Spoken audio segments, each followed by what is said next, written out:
This is my favorite version of The Night Before Christmas by Clement Moore because it is illustrated by my favorite author, Jan Brett.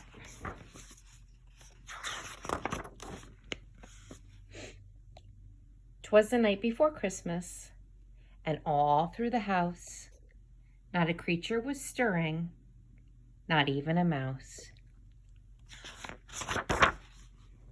The stockings were hung by the chimney with care, in hopes that St. Nicholas soon would be there.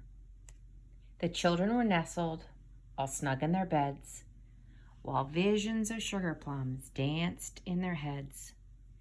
And Mamma in her kerchief, and I in my cap, had just settled down for a long winter's nap.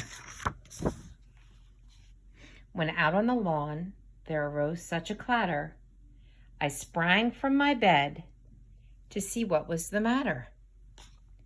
Away to the window I flew like a flash, tore open the shutters, and threw up the sash. The moon on the breast of a new fallen snow gave a luster of midday to objects below, when what to my wondering eyes should appear but a miniature sleigh and 8 tiny reindeer. With a little old driver so lively and quick, I knew in a moment it must be Saint Nick.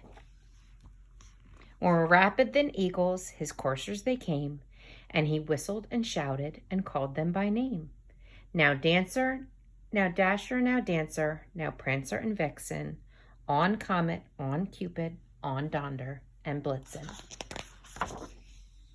To the top of the porch, to the top of the wall, now dash away, dash away, dash away all.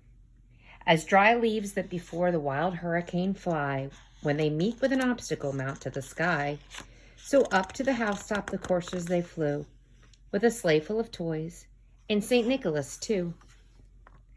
And then in the twinkling I heard on the roof the prancing and pawing of each little hoof.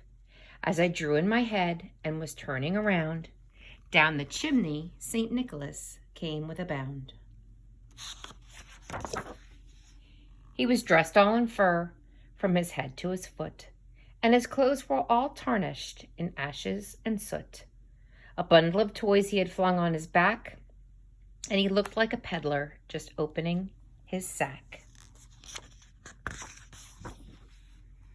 His eyes, how they twinkled, his dimples how merry, his cheeks were like roses, his nose like a cherry. His droll little mouth was drawn up like a bow, and the beard on his chin was as white as the snow. The stump of his pipe he held tight in his teeth, and the smoke, it encircled his head like a wreath.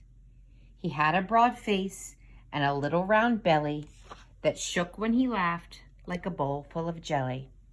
He was chubby and plump, a right jolly old elf, and I laughed when I saw him in spite of myself. A wink of his eye and a twist of his head soon gave me to know I had nothing to dread. He spoke not a word, but went straight to his work. He filled all the stockings, then turned with a jerk.